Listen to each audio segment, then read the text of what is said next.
All right, y'all, welcome to the show. I got an awesome one for you today. We are going to break down the DNC in 14,032 different ways. I'm really looking forward to this. So, of course, I'm going to get into the Michelle Obama speech, the Barack Obama speech. I'm going to react to AOC's speech. We are going to talk about a number of DNC speakers just brutalizing Trump and the Republicans over the issue of abortion. You have some people who literally had nightmare abortion scenarios and they were denied an abortion. They spoke and just insane damage levels done to the right. So we'll get into all of that and also the pro-Palestine protests that are going on outside of the DNC. We'll discuss that and I'll give you a general breakdown. I have some things get their own segment. Some things are sort of mashed together and you'll see all that as we walk through it here. So everybody do me a big favor, subscribe to the channel. That helps out massively and costs you absolutely nothing. So without any further ado, let's go ahead and dive into it. So right off the bat here, let's just talk about the general vibe difference and energy difference between the RNC and the DNC.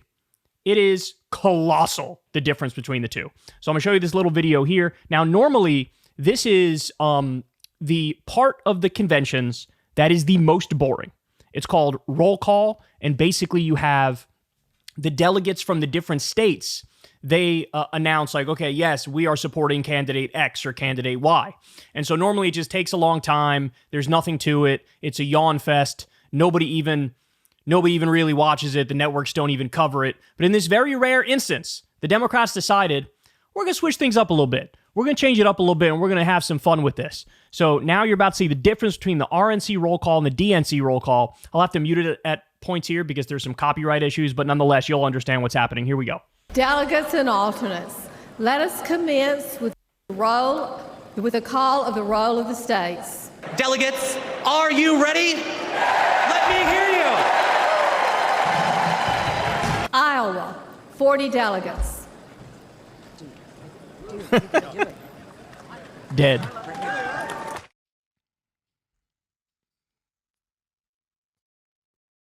They were playing music for every state. They had some celebrities there at the DNC.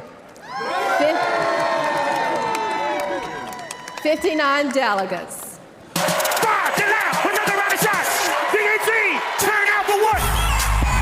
So you had Little John for when Georgia was called. Little John did a performance. Again, various celebrities there, different music playing the entire time. Virginia, 32 votes. President Donald J. Trump. 20 people, come on. DNC. Obviously, they had a DJ. Thank you, delegates. It's time for us to do the right thing, and that is to elect Kamala Harris as the next president of the United States of America. When California was called, you had Not Like Us from Kendrick Lamar, the instrumental playing in the background. You had, I think, next episode, Dre and Snoop also playing in the background. I mean, look, I understand if people take the perspective that, you know what, I think it's a little cheesy, I think it's a little gimmicky to put the music and have some celebrities and have some performances and have a DJ and all that stuff. I can understand that perspective, but let's keep it real.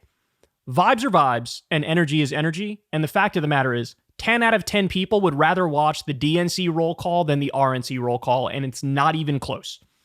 So that just gives you a little sense of the difference here between the DNC and the RNC. So now let me jump in a little bit to the speeches. So on the first night, they basically dedicated the first night to Joe Biden. And I think they felt compelled like they had to do it. I think, in all seriousness, the Democrats would rather just pretend like Joe Biden doesn't exist from now until the election because they feel like he's a drag on the ticket, even just as the current sitting president and not the candidate or the nominee. But they felt compelled like, hey, we have to do something, you know, for Joe Biden as basically a thank you. You're the sitting president. You were the one until 5.5 minutes ago. And there was a little bit of controversy because he was supposed to talk in prime time, but the earlier speeches and the earlier festivities went long. And so he was basically pushed until way after prime time. And some people are saying, hey, that's an honest mistake. Other people are saying, let's keep it real. They did that on purpose. They did it on purpose because they don't know if he's going to have a good night or a bad night. They don't know if his mind is going to be with them on that day. And so let's just play it safe and try to basically bury and hide the speech. Now, having said all that, when he did give a speech, from just an optics perspective, he was certainly more coherent and more with it and more vocal and aggressive and charismatic than I've seen him in maybe over a year. He was more with it this night than I've seen him at almost any other time within the past, even maybe 2 years.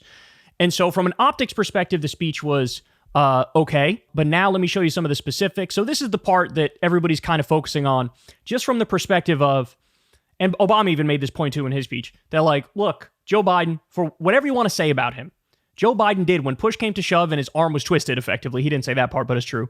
He did say, all right, I'm going to do the right thing and I'm going to step down because I care more about the country than I care about my personal ambition. Now, he was dragged kicking and screaming. But let's keep it real. Under no circumstance would somebody like Donald Trump, say, okay, you know what? I'm going to step aside because it's the right thing for the country. It's the right thing for my party. And I simply don't have it anymore. It's inconceivable that Trump would do that. So, I think the praise on that particular point, it's kind of true. Now, we'll get to stuff where there's no praise in just a second, but let's listen to this one. Get it done. It's been the honor of my lifetime to serve as your president. I love the job, but I love my country more.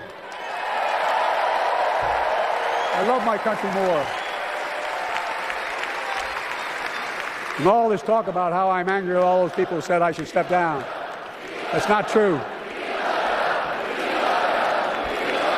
So they're saying, we love Joe, they're saying there. And the reason that they're saying that, I know it seems like the chant came out of nowhere. It kind of did come out of nowhere because you had some pro-Palestine protesters hold up a sign and they thought they maybe were going to say something. So they tried to drown them out with "We love Joe, we love Joe." Just to give you a little backstory. Again, more on the Palestine stuff later. We have a separate segment on that.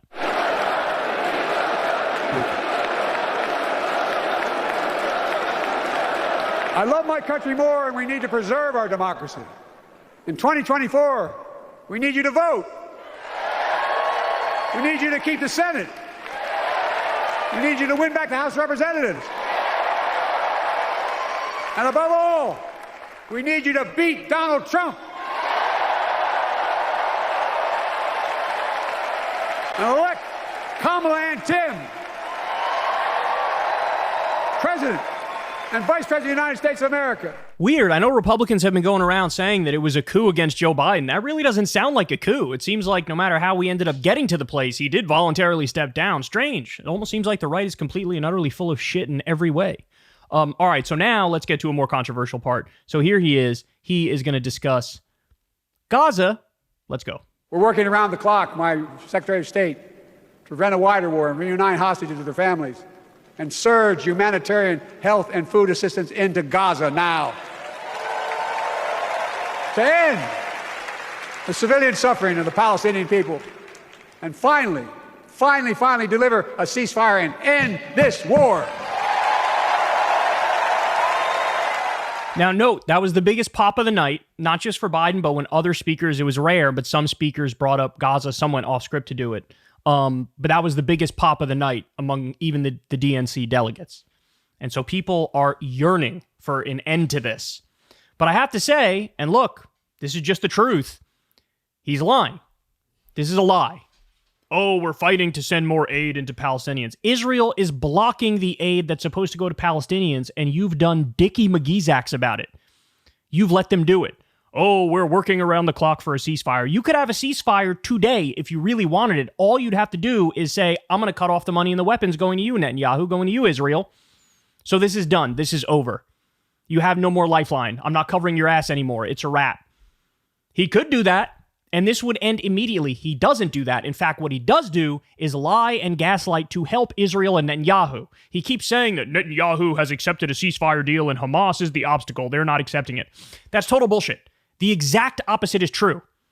Netanyahu's idea of a ceasefire is not a ceasefire at all. He wants to go back to doing the genocide in like a week or two. It's Hamas that said, oh, we'll accept the deal that we made in July. We'll accept a ceasefire along those lines. And it's Netanyahu who's saying no, because I want to be able to go back to the genocide. So it's just lie after lie after lie. You need to understand that. Sure, you could say from a rhetoric perspective, hey, this is better than a lot of people who don't even bring up the issue. He's at least optically acting like I'm in favor of a ceasefire. But fundamentally, what's it worth if it's a fucking lie? He could end it, and he's not ending it. He's providing diplomatic cover for Netanyahu and Israel. But now we get to the even worse part. You ready for this? Those protesters out in the street, they have a point. True. A lot of innocent people are being killed on both sides. Oh, it was going so well. You know, those protesters on the street, they have a point. They sure as fuck do. A lot of innocent people are being killed. True. On both sides. Did you just both sides a genocide? Did you just both sides a genocide? Look, I understand he's like what he's really referring to is the civilians who got killed on October 7th. Okay, I agree. That's horrible. Every reasonable person is against that. But let's stop kidding ourselves. It's been months and it's been nearly a year of a genocide since then. There's minimum 48,000 Palestinians who've been killed, like 90% civilian death rate. The high number is over 180,000 now, and maybe even more than that, right? And you have what, 1,000, 1,200 on the Israeli side? What are we talking about here? One side has all the weapons, all the money, all the power, and they're carpet bombing babies.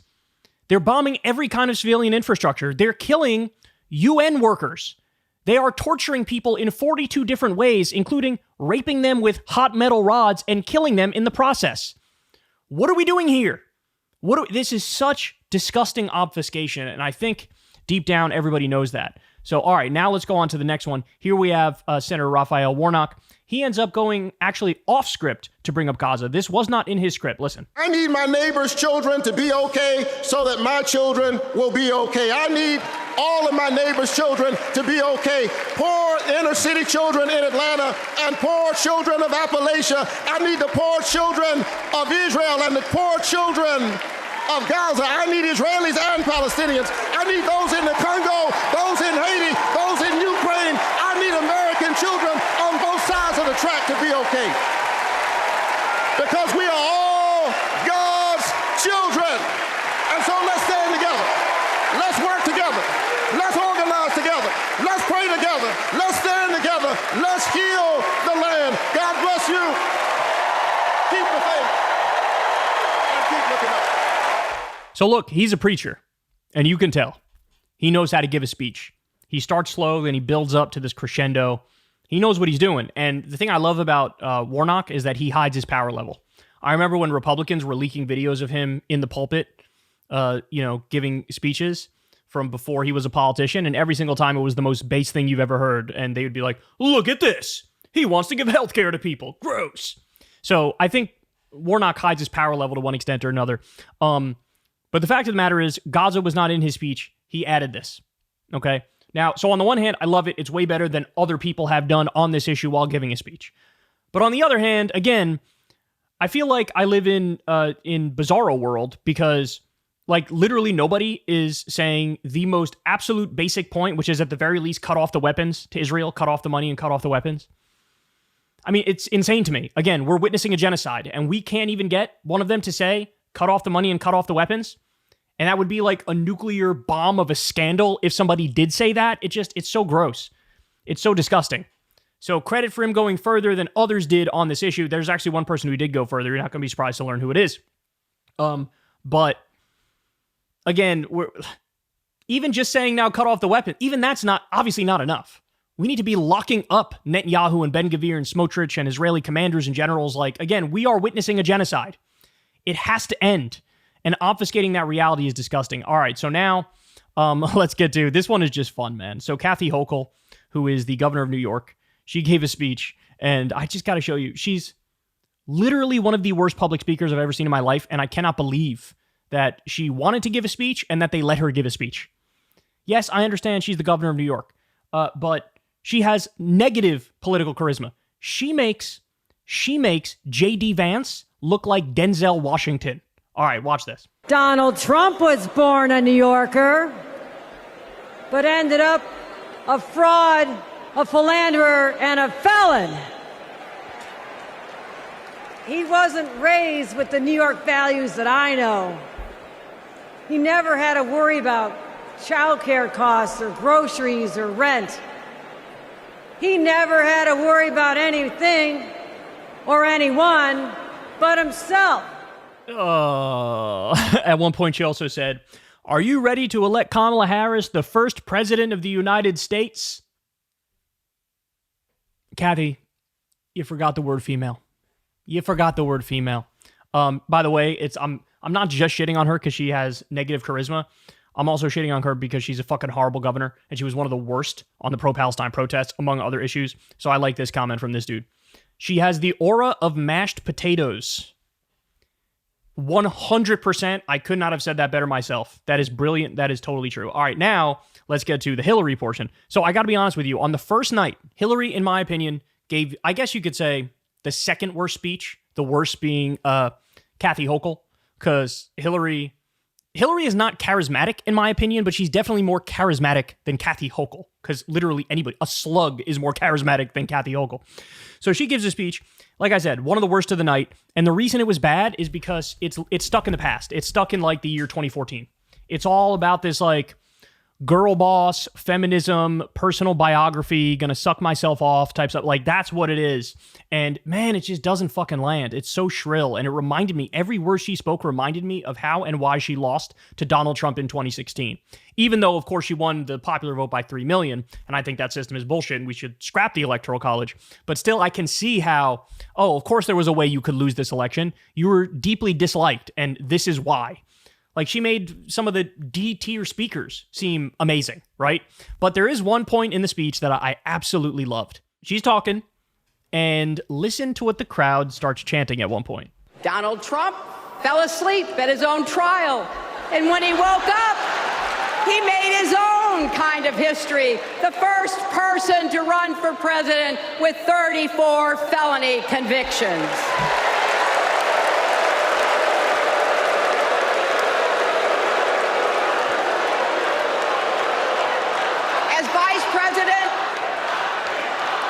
As Vice President, Kamala sat in the Situation Room.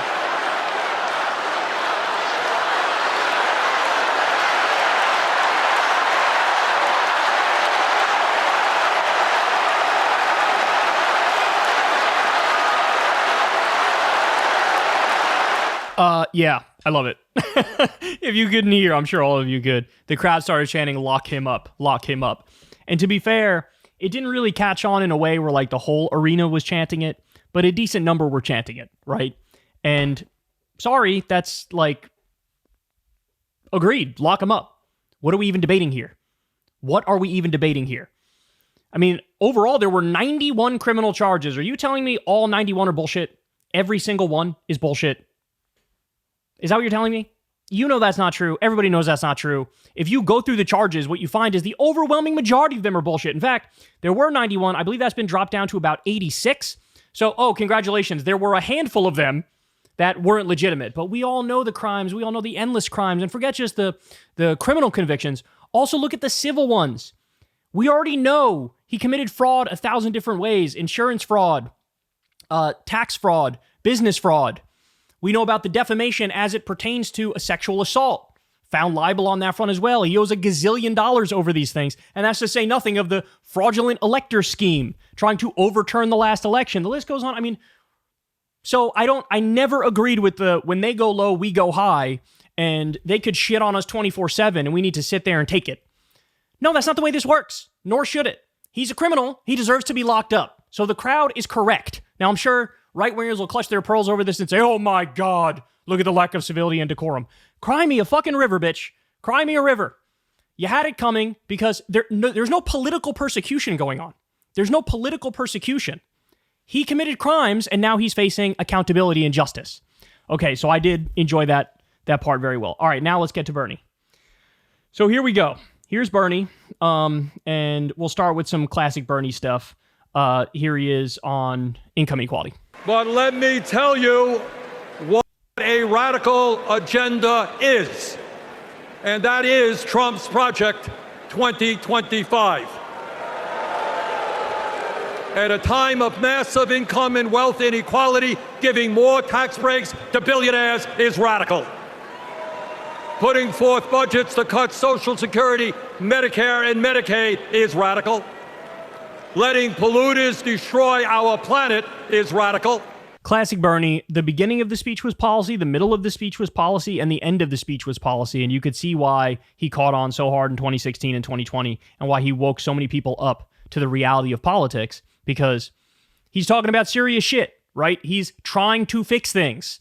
And that's why he was such a beloved figure. And he hasn't changed even the tiniest bit since we last saw him. All right, more. Now we're going to get to the line on billionaires. And my friends, at the very top of that to-do list is the need to get big money out of our political process. Billionaires in both parties should not be able to buy elections, including primary elections. So for those of you who don't know, that was a very sly shot at AIPAC and at other, honestly, right-wing billionaire donors who got involved in Democratic primaries to get rid of Jamal Bowman and to get rid of Cori Bush. So he's alluding to that. He's also alluding to the fact that the DNC had a vote and they decided we are not going to reject super PAC money.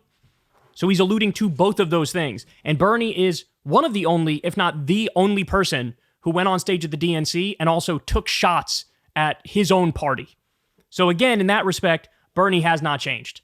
And he's right. He's right about these things. He's 100% right. Get the big money out of politics, including in primaries.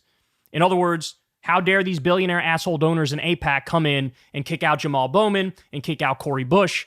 It's nonsense, and it's corruption, and we need to call a spade a spade. All right, so now here's what he said on Gaza. We must end this horrific war in Gaza.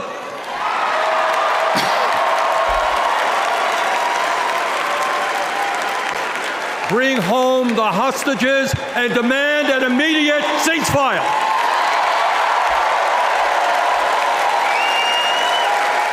Again, biggest pop of the night, not even close. Any speaker who brought up Gaza, and many of them, very few of them did, but any speaker who brought up Gaza got the biggest pop of the night.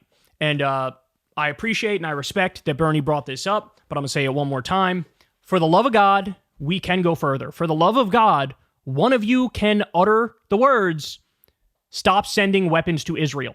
Or utter the word, the G word, genocide. We are witnessing a genocide. So again, better than everybody else, but also still far short of just absolute bare minimum basic humanity. All right, now let's get to Pritzker. Look, there's something about Pritzker that I like. I'm a sucker for a big old chunky boy.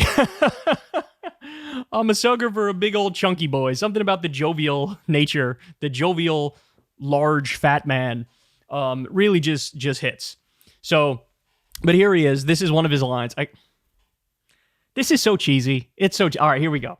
Donald Trump thinks that we should trust him on the economy because he claims to be very rich. But take it from an actual billionaire.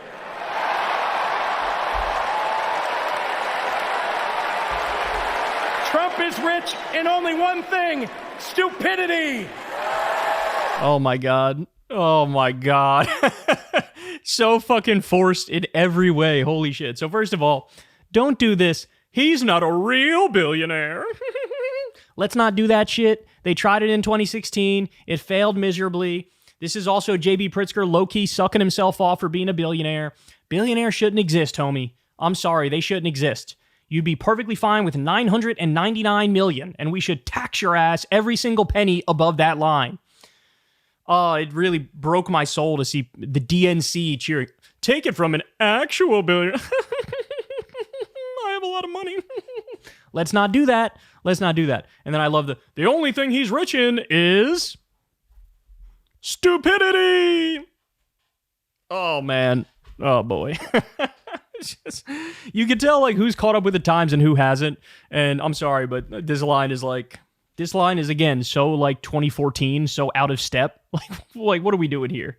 Oh my God. All right. And then finally, and I'll do a separate segment on Michelle Obama's speech, Barack Obama's speech, AOC speech. But now let me give you the last bit of our general rundown here. This is Sean Fain during his speech, and he's really made a thing of this recently. Listen to this. In the words of the great American poet, Nellie, it's getting hot in here.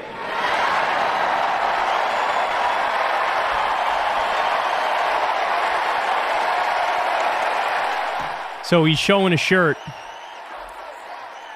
that says Trump is a scab. And there was another part of the speech where he outright says it, and then the crowd starts chanting, Trump's a scab, Trump's a scab, Trump's a scab. I love it. I love bringing that working class energy back to the Democrats.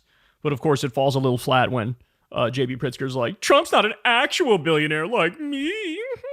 By the way, J.B. Pritzker spoke, I think, right after Bernie. Like, Bernie's up there basically being like, we shouldn't have any billionaires. Income and wealth inequality is out of control. And then JB's up there like, I have a lot of money, bitch. Like, oh, God.